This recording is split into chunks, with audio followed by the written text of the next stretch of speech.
8h07 em Campos. Voltamos com o Folha no Ar ao vivo aqui pela Folha FM, ao vivo também em nossas redes sociais, onde você acompanha e interage com a gente lá no Facebook e também logo mais com reprise na Plena TV, daqui a pouco em podcast, e também vai estar disponibilizado aí esse programa em nossas redes também daqui a pouco. Voltamos no oferecimento de Unimed Campos, Laboratório Plínio Bacelar, Vacina Plínio Bacelar e ainda Proteus, Serviços de Saúde e Medicina Ocupacional. Campos, neste momento, tem tempo bom, céu claro com poucas nuvens, faz 23 graus e a previsão para hoje é de tempo bom. A probabilidade pequena de chuva no decorrer do período, registrada aqui na previsão do tempo do Instituto Nacional de Meteorologia. No programa de hoje, com Aloysio Abreu Barbosa, estamos conversando com George Gomes Coutinho, que é cientista político, sociólogo e professor da UF Campos. Recebi uma aqui no privado também, Aloysio, George, vem lá do nosso querido William Passos, outro também talento aí da nossa cidade, principalmente no que diz respeito também com os dados, com análises de números. Só para registrar aqui, Aloysio, e aí eu acho que, não sei se está aí nessa sala aí, Jorge, deixa eu ver aqui, só voltar aqui, aquele monte de guitarra, violão, você tirou, meu camarada, você tirou, né? Eu vi, não tira... Aparece aqui, né? Sim. Minhas bagunças, meus instrumentos. Não, sim, mas a seriedade com o alto nível musical é mais bonita ainda.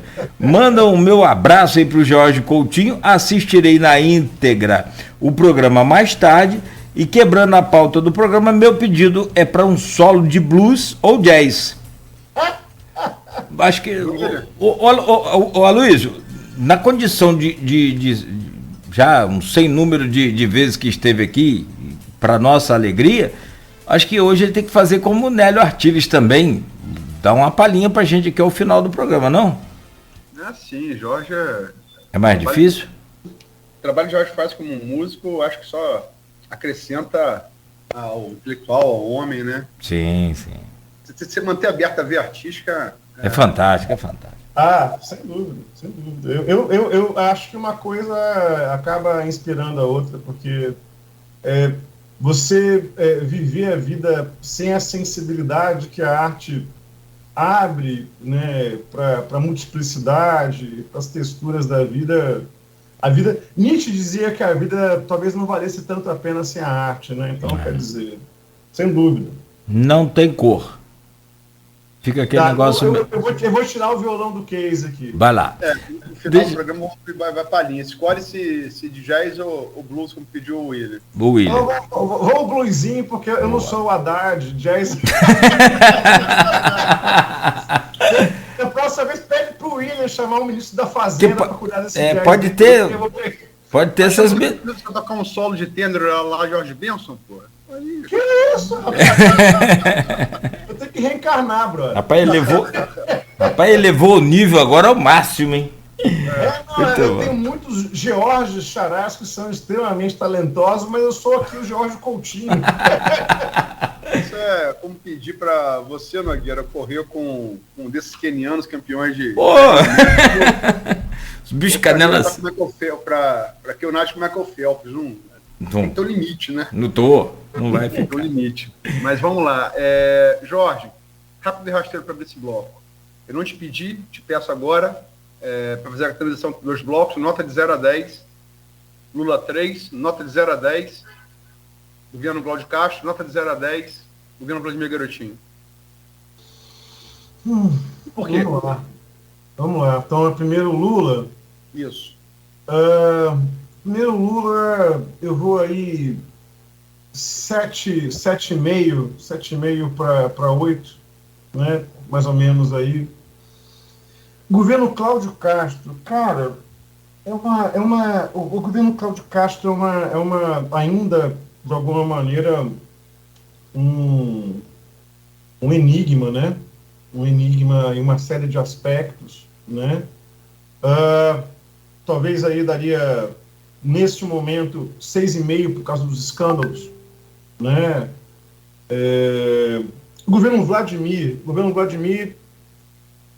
em termos comparativos, eu acho que eu daria aí, dado o governo anterior, daria alguma coisa do tipo aí 7,5, né? Na medida em que há uma série de questões polêmicas, mas a gente vai poder depois debulhar a respeito, né, Luiz? Então, ficaria com 7,5 governo Vladimir, né? Tem caminhado comparativamente melhor que o governo anterior. Agora, o governo Cláudio Castro realmente é um enigma, como eu falei, é uma incógnita em uma série de aspectos. Basta dizer, por exemplo, que em parte de nós havia um bolão para saber se, de repente, o governo ele ia acabar no primeiro ou no segundo semestre desse ano. Chegou o segundo semestre, né? Questões, inclusive, judiciais, criminais, então, enfim.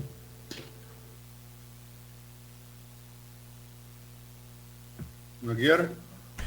Bom, meu caro professor Jorge, vou utilizar aqui agora a pergunta do secretário de comunicação do PT em Campos e assessor parlamentar do deputado federal Lindbergh Farias, o Gilberto Gomes, que ele diz aqui, ó: professor George, sempre um grande prazer ouvir suas análises. Em que pese a pacificação posta de forma pública entre Vladimir e Bacelar, muitos têm apostado que o acordo trata-se, na verdade, de uma trégua que não deve durar até 2024. Primeiro, você concorda que a pacificação tem data de validade? E segundo, acredita que o fim dela possa fragmentar a base de apoio de Vladimir para a reeleição e abrir um espaço para uma terceira via competitiva, eventualmente encabeçada pelo professor Jefferson Manhães, com o apoio do governo Lula?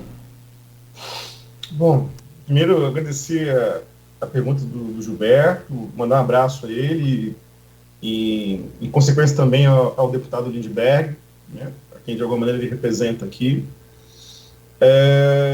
Vamos nós. O que eu acho sobre a questão... Primeiro, como é que eu leio isso, né? Como é que eu leio essa questão? Há uma disputa de oligarquias, uma disputa que ela se processa, né, em primeiro plano no âmbito municipal e em segundo plano, de alguma maneira, no tabuleiro estadual de poder, né? A disputa entre os Bacelar e os Garotinho é uma disputa, como falei, de oligarquias, portanto, de grupos pelo poder, de recursos decorrentes do poder. Então, eu não consigo enxergar, salvo nuances, uma disputa programática, uma disputa de mundo, de visões de mundo entre os dois grupos, né? Estão disputando poder e, como falei, é legítimo que assim seja, né? Diante disso, né, Gilberto, o quanto que será duradoura essa pacificação dependerá dos interesses imediatos desses grupos, né? Por exemplo, o quão importante será... eu estou fazendo aqui uma elucubração, tá? Estou elaborando um raciocínio hipotético mesmo de futuro, né? O quão importante, por exemplo, dentro da negociação, né, da repartição do poder, será importante para o grupo Bacelar, por exemplo, a Prefeitura de Campos, né? Isso é determinante, né? Se, por exemplo, eles vão ter um nome competitivo, de fato, não estou dizendo meramente querer disputar, dizendo ter possibilidade de ganhar, que é outra coisa, que poder disputar democraticamente qualquer grupo pode, né? Então, avaliando esses elementos, né, o quanto, por exemplo, que o grupo Bacelar vai preferir tensionar um eventual segundo governo Vladimir dentro do legislativo, né? Ou, por exemplo, é possível ter algum tipo de aliança mirando o poder estadual mais adiante, né, em 26, por exemplo. Ou seja, todos esses elementos, Gilberto, eles entram no cálculo de grupos que estão disputando o poder. E dentro dessas possibilidades, se eles são agentes racionais, e são, particularmente eu não vejo, embora, como eu falei, eu acho que às vezes falta fair play nas disputas. Né? Tanto é que isso produziu impactos na rotina do legislativo campista. Impactos que eu julgo absolutamente negativos, de paralisia e etc. Né? Acho que falta fair play. Né? Mas, não obstante isso, são agentes racionais, não tem nenhum tolo, né, aí disputando, né, entre essas duas oligarquias. Né? E o que vai mandar é o cálculo. Claro que os cálculos podem errar, né? Os cálculos podem estar errados, majorados, minorados, para cima ou para baixo, etc. Mas acho que vai determinar isso. Então, se vai chegar a 24, depende do cálculo. Você vê que, por exemplo, a Luísa talvez possa me corrigir, né? Porque ele tem mais... E o Cláudio Nogueira também. Né? Se não me falha a memória, posso estar equivocado, acho que a pacificação, o movimento de pacificação, o que se chama de pacificação, está mais ou menos ali no momento do falecimento do Elinho Coelho, não é isso? Não, ele começa no ano passado com Cláudio Castro. Ainda com Cláudio Castro, no rastro das eleições. Exatamente. Ok. Tá. Não quer dizer, mas então realmente teve um funcionamento muito mais pujante do legislativo, inclusive, né, nesse ano de 2023, né? Mas que depois teve teve alguns tipos de evento público em que os dois grupos se encontraram, acho até por ocasião do falecimento também do saudoso professor Elinho Coelho, e pouco depois, né, tivemos um novo tensionamento, em particular na Câmara de Campos, agora uma reafirmação da pacificação ou da trégua entre os dois grupos. Vai depender de como eles calculam, vai depender do que eles pretendem, vai depender do planejamento que eles fazem. E, nesse sentido, Gilberto, e obviamente não só para o Gilberto, mas também os ouvintes, para poder entender os próximos movimentos em Campos, eu sugiro acompanhar também a conjuntura estadual, porque especialmente o Rodrigo, né, Bacelar, hoje eu acho que é um dos caras mais importantes, né, em termos de projeção estadual, né, e as reverberações no âmbito do governo estadual também interferem como é que ele vai alocar recursos, e os Bacelar vão alocar recursos, né, políticos, humanos, etc., nos próximos tempos. Então, uma coisa está aí um pouco conectada à outra. Só duas coisas para pontuar assim o que o Jorge falou. O evento do velório do professor Elinho Coelho, também rendo aqui minhas homenagens, já fiz escrevendo, nunca é demais fazer. Um amigo querido, intelectual importante na cidade, músico, um homem amplo, renascentista, né? Músico, advogado, historiador, né? Político, ex-vereador. O evento que marcou, até fiz eu coloquei que Elinho era um grande agregador, né? Marquinho Bacelar, mais até do que Rodrigo Bacelar, Marquinho, presidente da Câmara, irmão de Rodrigo, é tido como o antigarotista mais visceral, né? Uhum. Até talvez não tenha capacidade de articulação do irmão, né? O irmão provou isso na ascensão meteórica que teve na política fluminense. Mas Marquinho no velório de Elinho, um papel institucional perfeito, elogiável, né? Presidente da Câmara, vai lá, o ex-governador, ele recebeu, sentou junto. Até eu coloquei, né? Milagres de Elinho. Uhum. Eu lembro disso. Para mandar pro Francisco ver se dá para canonizar, porque é um quase milagre, mas aconteceu. A que você se refere, talvez, seja aquele encontro no Parque Saraiva, onde a obra do Bairro Legal foi retomada.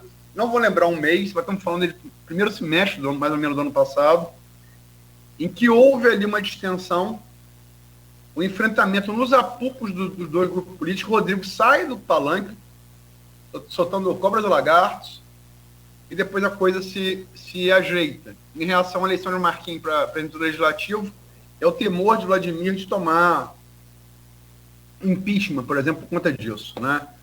Aquele famoso diálogo entre os dois ali. Ícaro, meu filho, posso falar agora, ele não está mais entre nós fisicamente, foi um dos que presenciou e me contou. Uma dos passarinhos que presenciou e me contou foi meu filho, como jornalista.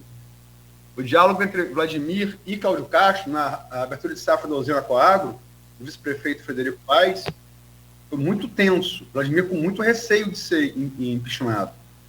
Né? Enfim, só estou falando, dando cronologia.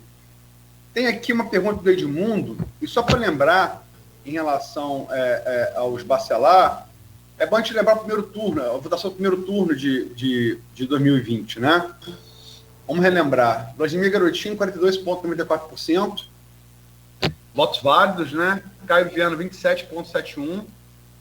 Dr. Bruno Calil, apoiado por Vladimir, 13,17%. Rafael Diniz, 5,45%. Professora Natália, 4,68%. Foram os 5 primeiros, né?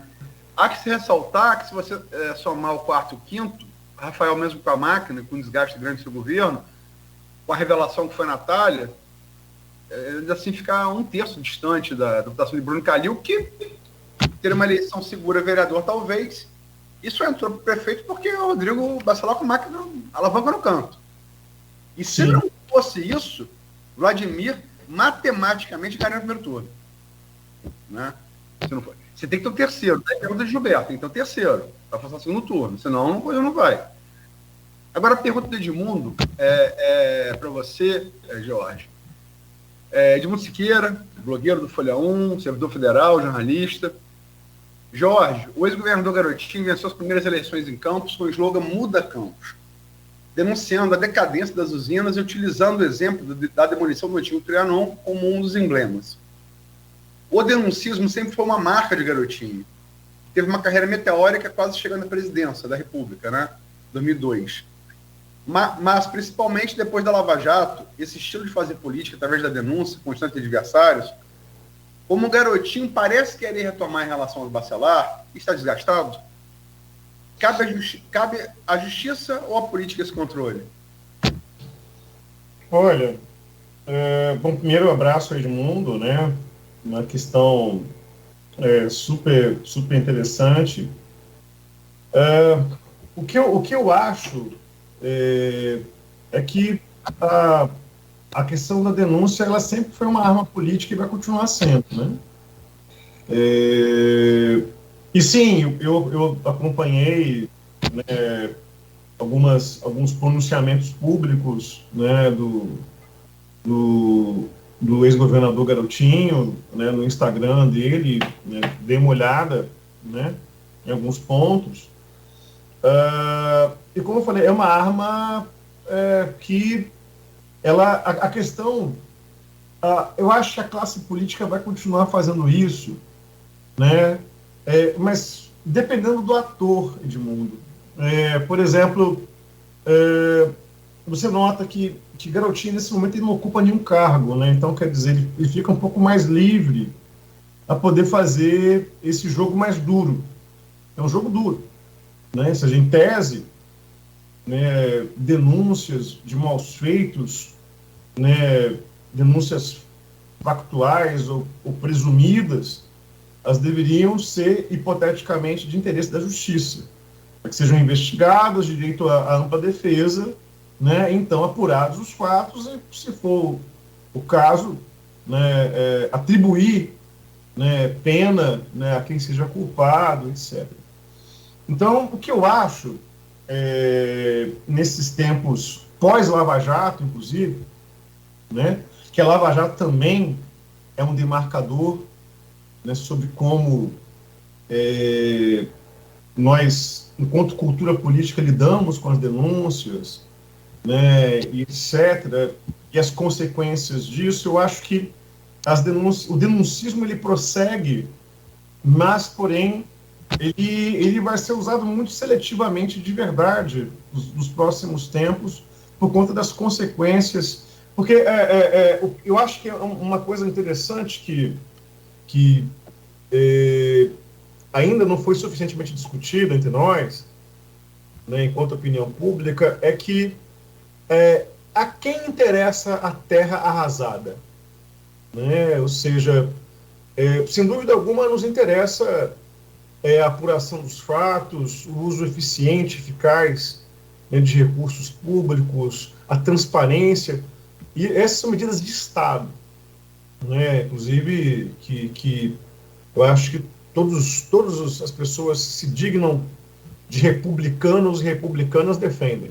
Políticas de Estado de controle de orçamento, né, e controle com lupa. Né? Agora, o denuncismo para poder provocar uma terra arrasada, você não coloca grande coisa no lugar. Normalmente, quem aparece depois do denuncismo é o que está menos ferido, né? Ou que está menos no alvo. Porque todos aqueles atores relevantes serão atingidos pela artilharia de denuncismos diversos. Né? Então, enfim, eu acho que cabe reflexões aí, mas eu acho que o Garotinho está fazendo um uso estratégico, digamos, né, desse tipo de recurso que faz sentido na opinião pública, sim. Eu acho que é um público consumidor para isso ainda. A questão é que determinados atores, por exemplo, o Vladimir não faria isso, nesse momento, pelo menos. Acho que se ele pegou uma série de questões, está tentando construir pontes de diálogo com seus adversários, ele não vai fazer isso. Ele não vai atrair os ódios e ressentimentos dos adversários para ele. Agora, o Garotinho ele não está ocupando institucionalmente um lugar, então ele vai para o vale tudo, mas é sempre um jogo muito arriscado, porque ele também aquela coisa de que muito costa para cima, uma hora bate na testa, né? Que é sempre um problema. O Garotinho, inclusive, se você notar as postagens, quando começa esses ataques mais fortes contra os Bacelar, a primeira comentário que existe é de Clarissa, apoiando o pai. É o primeiro comentário, da primeira nota do Garotinho mais forte. Tem coisa aí que eu não vou entrar, de maneira nenhuma, né? Eu não vou entrar, enfim, isso é coisa de contendor, não é coisa de jornalista, né? Clarissa, e acho que marca, desde a eleição, o apoio de Castro a Vladimir. Vamos falar aqui das obras, é uma coisa que a pesquisa GPP eu fiz a de março, né? Avaliação de governo e intenção de voto para prefeito ano que vem, prefeito e vereador. Mas eu tenho por princípio ético, eu só analiso pesquisa que eu recebo a íntegra. Se alguém me manda uma fatia, eu gosto de saber, mas para mim não é nunca uma visão do todo. Né? Mas GPP saiu como e eu tive acesso a alguns dados, a GPP de julho, né? Que a principal marca positiva do governo são obras.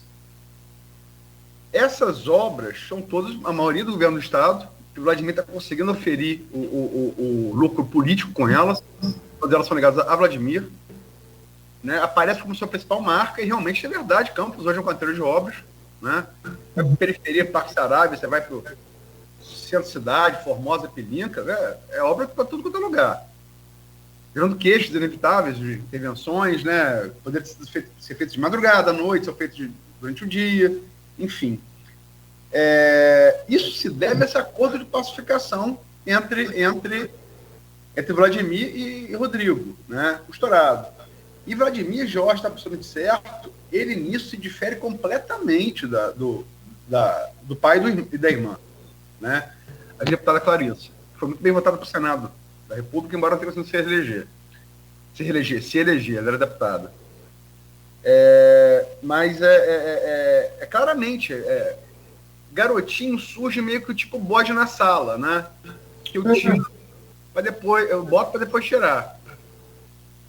Marquinho tem um estilo muito aguerrido.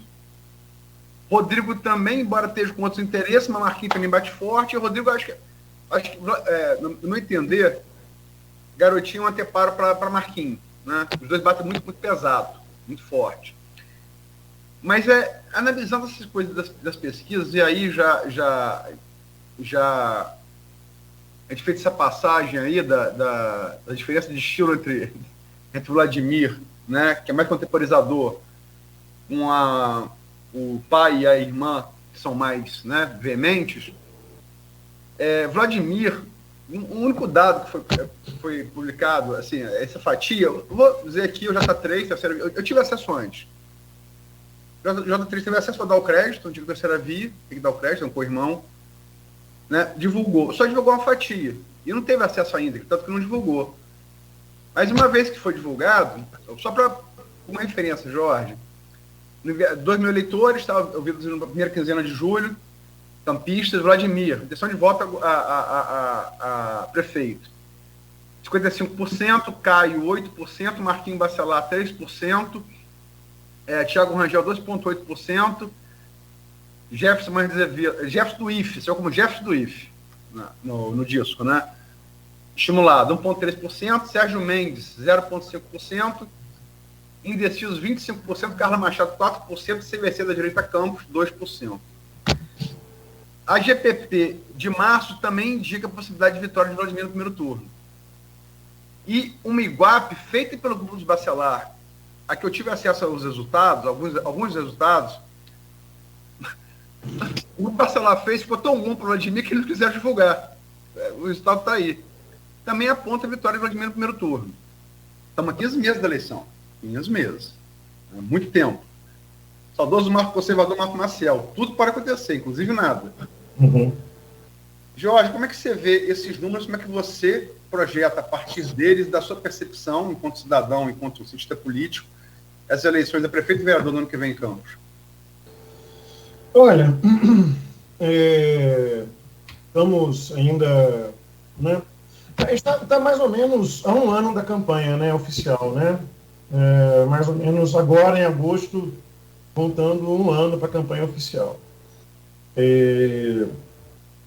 A gente tem, primeiro, o cenário coeteris paribus, é tudo mais constante. Ou seja, não acontecendo nada de nenhum fato novo, né, que mexa de maneira vigorosa. Na pergunta do Gilberto lá, havia a possibilidade de ter uma questão, um fato novo, né, uma ruptura de conjuntura, né, etc. Mas não tendo nada, né, nada que mexa com os atores que estão apresentados, né, eu acho muito pouco provável, né, que se o Vladimir for, né, prefeitável, né, novamente, se for candidato à reeleição, que ele não seja bem sucedido no empreendimento dele. Né, por uma série de razões, né, que você, inclusive, citou algumas delas, mas é algo que eu já ando frisando para você, acho que desde o início, né, da gestão Vladimir, que é sempre parâmetro comparativo do eleitor com a última experiência de gestão, que foi a experiência Rafael Diniz. É que eu sei que tenho amigos que foram do staff, do primeiro escalão, e muitos deles consideram que há algo de injusto na maneira como o governo Rafael Diniz foi avaliado e tem sido avaliado ainda na memória, mas dentro da perspectiva do cidadão comum, o governo Vladimir ele tem sido bom no mínimo, né, em termos, por exemplo, das vias públicas, só para começar por aí, né, as vias públicas, né, o cuidado, né, com os equipamentos urbanos, né, e etc. Claro que há polêmicas, sem dúvida alguma você está certo, com relação à questão de uma parte importante desses recursos virem do governo do Estado, a coisa do recapeamento, né, asfáltico e etc. Mas tudo isso, para chegar lá, né, no ano que vem, a memória do eleitor já consumiu. ele vai olhar para as ruas de Campos e vai dizer assim, olha, tá legal como tá, entendeu? Não quero mudar não, que eu tenho medo. Tenho medo do que pode vir depois. Então, não acontecendo nada, né, tudo mais constante, né, me parece que o Vladimir, de fato, ele é o favorito realmente para o primeiro turno. Agora, podem acontecer fatos, né, como eu falei, disruptivos, né, mas mais especialmente eu acho, talvez que menos afetem, como eu falei, nesse momento, né, o Vladimir, que tem tido uma postura aí até relativamente discreta, mas eu acho que o que pode ocorrer no governo do Estado é um pouco preocupante, à medida que há uma série de frentes de investigação que ocorrem, né, que aí sim podem ter mudanças, né, dentro do tabuleiro estadual que podem, de alguma maneira, reverberar na maneira como vai ser a disputa local. Mas eu acho que até o momento, né, eu acho que o Vladimir é realmente o grande favorito e o eleitor vai encontrar argumentos para poder defender. Mas olha, vou porque a cidade me parece mais cuidada, me parece mais isso e aquilo, com comparação, especialmente com a gestão anterior. Deixa eu complementar a pergunta, e com ela a gente vai caminhando prepara o violão aí que vamos caminhando para o fechamento. Esse favoritismo, ele depende da pacificação dos Bacelar ou não? Esse favoritismo? De Vladimir. Eu acho que nesse momento eu acho que esse favoritismo ele pode ter relativa independência, né? Porque a briga com os Bacelar pode tirar um percentual de votos, mas não a totalidade de votos do Vladimir, pelo menos nesse momento, entendeu? Claro que a gente não sabe. Por exemplo, dentro do armamento, digamos, Bacelar, será que, eventualmente, o grupo tem algum tipo de informação que pode tornar a candidatura do Vladimir mortalmente ferida? Essa seria a única possibilidade, Luiz. Porque algo que modificasse, essa que é a grande questão, algo que modificasse profundamente a percepção do eleitor sobre a gestão dele. Entendeu? Esse que é um ponto. Isso, inclusive, vale para as outras candidaturas que, nesse momento, são minoritárias. Né? O que vai ser... Eu estou estudando mais propriamente esse ano, né? Um pouco o problema da percepção política contemporânea, né? O eleitor, depois do que a gente chama de mediatização da política, o eleitor está procurando... Ele está disputando sensações, o político está disputando sensações, está disputando a atenção do eleitorado, entende? Então, quer dizer, algo que modificasse profundamente essa perspectiva. Aí tudo bem, aí eu acho, caramba, né?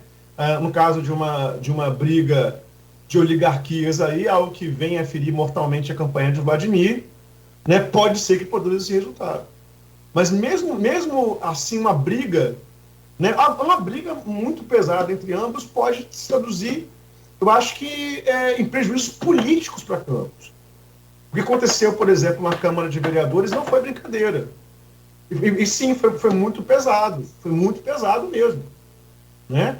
Então, nesse sentido, eu acho que se pudesse fazer um pedido aos grupos em disputa, a disputa de adversários ela é legítima no âmbito democrático. Agora, sem utilizar de recursos, né, por exemplo, vis como a violência, a ameaça, a intimidação, quer dizer, né? Então, agora, com tudo isso, mudar a percepção do eleitor, aí é que são elas. Né? E eu não sei se nesse momento há uma bala de... Essa procura da bala de prata também, às vezes, é uma coisa meio paranoica, meio mágica, entendeu? Não, agora tem uma bala de prata. Olha, o cara pavimentou uma percepção de gestão diante do eleitor. Que bala de prata poderosa será essa? Né? Eu acho bastante caro. O que a oposição, por exemplo, poderia fazer é torcer por um governo muito desastrado, né? Um governo que não entregasse resultados perceptíveis para a população, né? Aí ok, mas agora nesse momento, no curto prazo, tudo mais constante, eu acho pouco provável. Muito, muito boa a sua análise. E talvez possamos usar aqui aquela máxima também, ou aquela que é prática aí, em alguns casos, dos 2 primeiros anos do governo serem mais amargos. E depois ter aí os 2 últimos anos, a segunda etapa, né? A segunda metade do governo, como se fosse mais aquela fase só de alegria. Agora, só para fechar aqui, rapidamente, o George Gomes Coutinho, eu tento colocar na balança, e eu gostaria que você também, que aí com muito mais conhecimento técnico, e se é possível usar técnica nessa questão de análise política, principalmente em Campos, né, que a coisa pega para valer. Assim, só para fechar, é possível colocar na balança quem perde mais com o fim da pacificação? Se Vladimir agora, já para essa eleição, ou se o próprio Bacelar para a próxima eleição, 2026, que você já cogitou aqui mais cedo? Olha, eu particularmente acho que quem perde mais, dado pelo menos a experiência recente, é a população local. Isso depende dos... Qual é a grande questão? O embate, Nogueira, existem 2 níveis de embate nessa discussão. O embate programático, ele é super importante. Sim. Né? Ou seja, olha, eu acho que em termos de políticas públicas, Campos está carecendo disso, daquilo. Nós temos um problema XYZ. A questão, por exemplo, o IDEB local, ele é muito ruim, né? Problemas de saneamento, né? Enfim, é uma série de...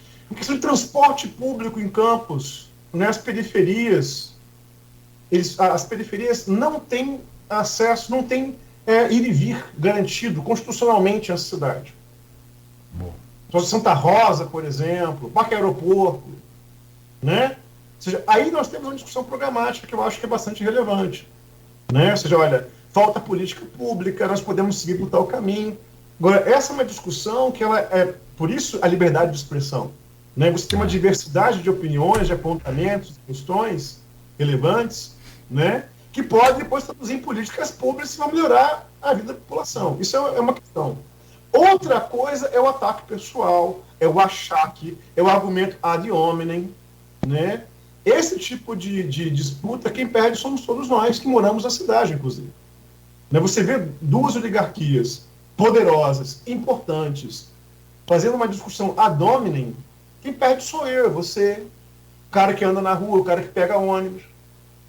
Entendeu? Agora, o que eu quero ver, e sempre quis ver, para o bem da cidade, inclusive essa é uma das funções, talvez, das campanhas minoritárias, em termos de intenção de voto nesse momento, é levantar o nível programático da discussão, né, em termos de política pública, etc. Por exemplo, como a Natália já fez em outra ocasião, né, enfim, a briga, a discussão pública, ela é fundamental, ela é muito importante, mas ela precisa se dar em determinados termos, até mesmo para legitimar a liberdade de opinião entre os grupos.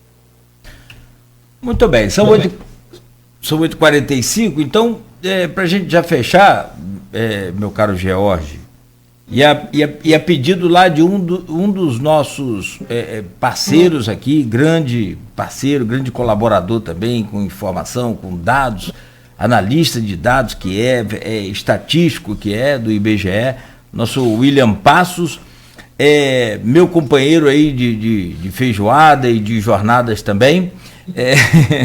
Nós vamos pedir a você então para fechar esse programa, e até porque na regra oficial aqui do programa, depois da 6ª entrevista, quem tem que cantar é o entrevistado. Na terceira você pede música, no estilo fantástico aqui da Inter TV. Agora, na 6ª aí quem pede somos nós. Então você fecha aí você escolhe se vai ser com blues e jazz e manda bala aí. Beleza. Bom, primeiro o William está me devendo uma, ele é gaitista, para quem não sabe. Ah, é? Aí, Luiz. Toca uma gaitinha. Eu não sabia. Inclusive, o William, ele, agora sem a coisa lúdica, né, mas ele é um cara que anteviu problemas metodológicos do censo, muito antes do censo vir à tona, né, então, quer dizer, um cara sempre bacana, a gente tem interlocução, né? Então, um abraço para você aí, William. E, cara, eu separei aqui um trechinho de um blues, mas é um blues bem brasileiro, né? Eu vou tocar um trechinho, tá? Até porque para não assustar a audiência, né? não causar danos irreversíveis na audiência do programa Folha no Ar, né? Mas vou tocar aqui um bluesinho pouco conhecido do Barão Vermelho, chamado Quem Me Olha Só, que é uma música que a primeira vez que eu ouvi foi Paixão Instantânea, né? Conheci há pouco tempo, inclusive, uns 2 anos, 3 anos só, mas na hora que eu ouvi, eu falei assim, cara... E é Barão Frejá, não é Barão Cazuza, é Barão Frejá. Então, vamos lá.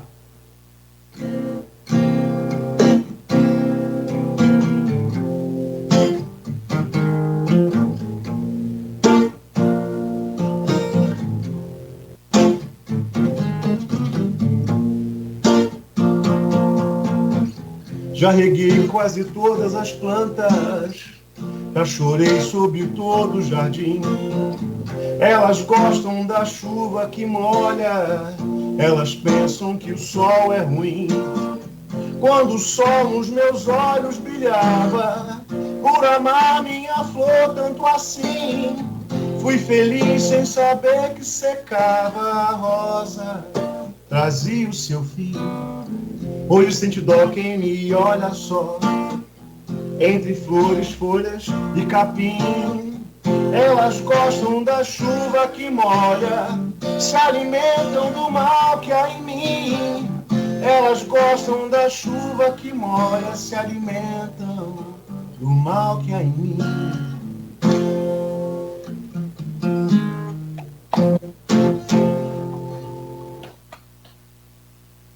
Aplaudir aí, pô. Muito bom, muito bom, muito bom. Carioca bluseiro. Muito... Só o Brasil produz mesmo. Muito bom. Aliás, dessa... Então, Nogueira tá mutado. Não, tô aplaudindo você aqui, cara. Porque eu já acompanho lá, assim como os milhares de fãs seus lá no Instagram, no Face também, tem essas palhas boas aí, essas palhinhas aí que você dá e acho legal. Gosto muito quando você toca Pink Floyd. Aí eu paro tudo pra ver. Mas, ó, bacana demais. Roger Waters vem aí, né? Não se esqueça. O Roger Waters vem aí pra a last tour do Roger Waters. Boa ele. Como cantor, muito bom.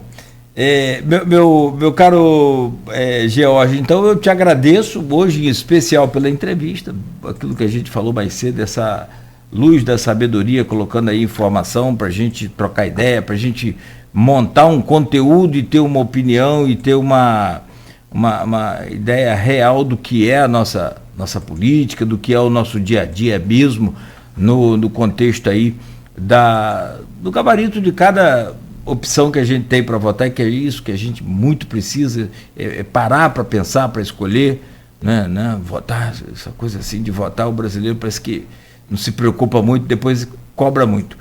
Então agradecemos a você, mas em especial pela palhazinha aí no final aí. Valeu, irmão. Eu agradeço o convite, né? Sempre uma honra estar aqui no Folha no Ar. Dessa vez agora eu fiz um terrorismo artístico com a sua audiência e por sua culpa, que você que foi cúmplice dessa história. Advirto, inclusive, a audiência que fui pego de surpresa no amigo, dentro do case. Não sabe, não, mas todo sucesso aqui tem um dividendozinho do cachê aí da bilheteria, hein? Estamos aceitando, minha parte eu quero em cerveja. Mas queria agradecer mais a companhia de vocês e o convite para estar discutindo questões tão importantes, né?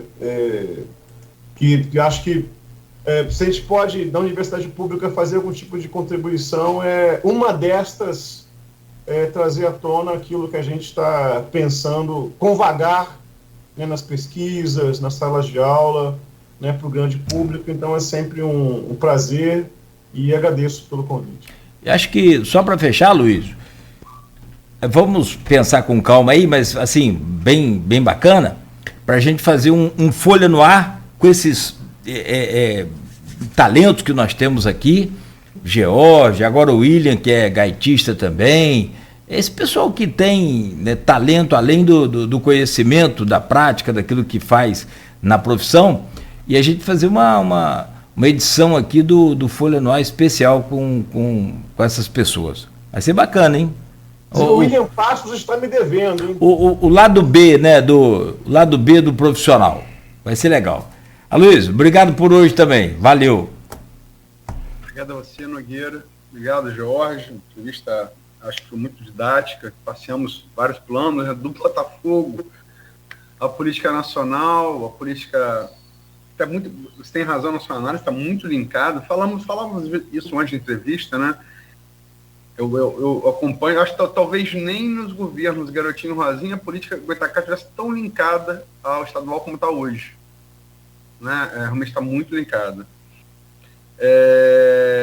Analisamos os dois planos, eu acho que serviu para o ouvinte, telespectador, né? Ajudar a tirar suas próprias conclusões.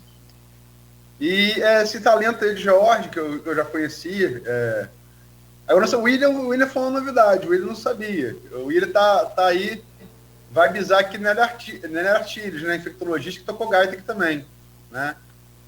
Então vai bisar aqui, certamente o cobraremos. Eu também. E a ideia do programa é excelente, podemos fazer, aliás, devemos fazer. Agradecer a vocês, ouvinte, telespectador, sobretudo, Beto aí na técnica, e nos vemos amanhã novamente. Parte das entrevistas, logicamente a Folha da Manhã é um jornal local, né, com muita honra. Assim, desde 78, há um tempo, né, começou ontem. E parte da entrevista, sobretudo com ênfase na análise local, em alguns pontos que o Jorge aborda, vão estar amanhã no ponto final, né, na edição impressa, bem cedo da Casa dos Assinantes, nas bancas. E também no Folha 1. Muito boa. Valeu, então. Bom, são 8h54, fechamos por aqui o Folha no Ar, como o Luiz já anunciou, de volta amanhã também às 7h, e você continue ligado aqui na Folha, com o oferecimento de Proteus, Unimed Campos, Laboratório Plínio Bacelar e Vacina Plínio Bacelar.